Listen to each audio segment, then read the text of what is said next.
There are those who spend their entire lives chasing greatness, never realizing that the truest form of greatness lies in how we see this life, through humble eyes and with a heart that knows how to listen. This is the story of a young carpenter who carried within her a dream, the dream to become a true master.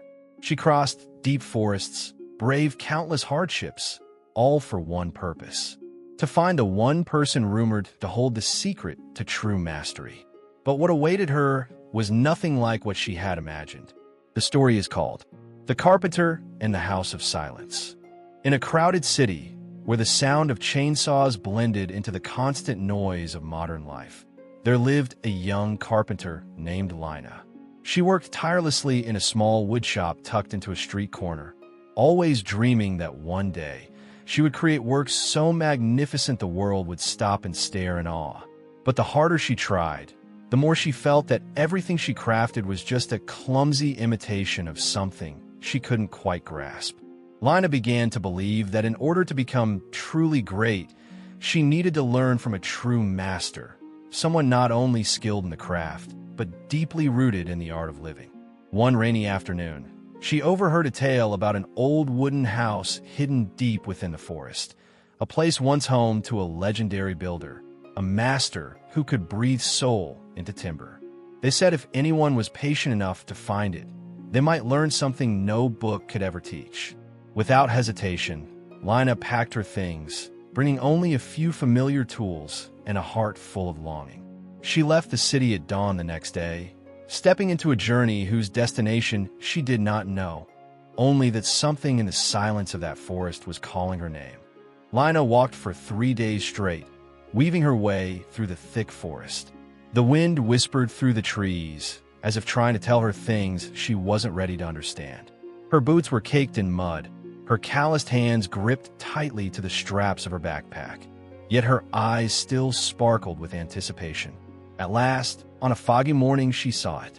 An old wooden house standing silently in the woods, blanketed in moss, as if time itself had long forgotten it.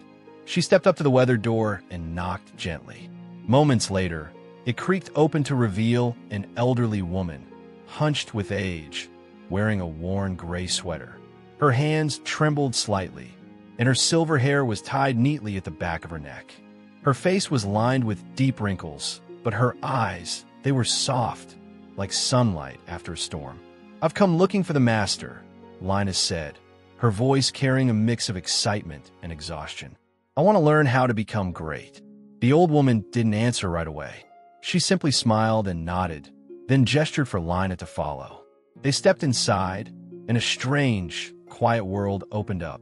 The house was simple, yet every nail, every line in the wood felt lovingly placed, as if the walls themselves held soul. Lina moved silently from room to room. A compact kitchen, a peaceful woodshop, a reading nook filled with old books, and a back porch that opened into the vast, breathing forest. As they walked, Lina's mind raced. Where is the master? Are they watching me? Waiting to appear and give me some grand lesson? Her eyes searched every corner, desperate for a sign of hidden wisdom. But the longer she searched, the more confused she felt. There was no one else. No miraculous moment. Only silence. A silence so deep, she could hear the steady beating of her own heart. When they returned to the old wooden door, the very place where it all began, Lina finally spoke, her voice hesitant. I thought I would meet the master here." The old woman looked up at her, and in her eyes, there was no judgment, only a quiet depth, as though she had heard that sentence 100 times before. "You already have," she said softly, and with that simple reply, Lina's entire world seemed to come to a sudden, breathless pause. Lina stood frozen at the wooden door. The old woman's words struck her like a stone dropped into the still waters of her mind. No noise, no grand splash, just ripples that reached places she hadn't touched in a long time. "You've already met them." Her brows furrowed. Her eyes swept the room once more, scanning behind curtains, toward unopened doors, as if the real master might still be hiding, just out of view. But everything remained exactly the same. The quiet rooms, the worn furniture, And the old woman, "What do you mean?" Lina asked, trying to keep her voice steady, though something inside her was beginning to churn. "I came a long way to be here, through mountains, through forest. I came ready to learn, to receive any lesson. I don't want to leave empty-handed." The old woman didn't respond. She simply looked at Lina with an expression that was both gentle and deeply knowing. The kind of look that says, "I've been where you are. I, too, once longed to be seen, to be taught, to finally feel enough." Lina lowered her gaze, and there it was, a quiet flicker of disappointment, not at the woman, but at her own expectations. She had imagined meeting a master who could read her soul, who would speak truths so powerful they'd rearrange her world, who would hand her some secret, a blueprint for brilliance. Instead, what she got were slow footsteps through quiet rooms. In a single sentence, soft as air, "So you're just a housekeeper?" The words escaped her lips, the last fragile thread of belief trying to hold on. The old woman smiled, a smile light as mist. "If that's what you choose to see," she said. And in that moment, something inside Lina fell completely still. Not in pain, but in a strange, unfamiliar openness. The noise of her own expectations faded. The hunger to prove herself softened. And in its place, something nameless began to stir. The disappointment no longer burned. It started to shift from frustration into a question. Not, "Why didn't something magical happen?" but rather, "What if it already did, and I just didn't see it?" Lina slowly looked up at the woman before her, this quiet guide who had led her from room to room without ever claiming to teach. And suddenly, those eyes didn't seem ordinary at all. There was something in them, something deep, something still. And right then, Lina felt something inside her begin to move. Lina sat quietly on the wooden steps of the porch. In front of her, the forest stood still, silent, unmoving, as if it had been waiting there for centuries just for this moment. The old woman brought her a cup of warm water. No words, no explanations, no attempt to teach. And it was in that silence that Lina began to hear a voice she hadn't listened to in a long time, the one that came from within.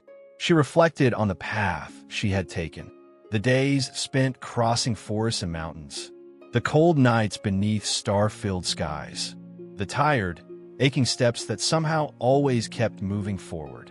She had believed that strength was found in reaching a special place, in meeting someone extraordinary. But now, with none of the things she expected having come true, she finally saw it. The true strength had been in not giving up.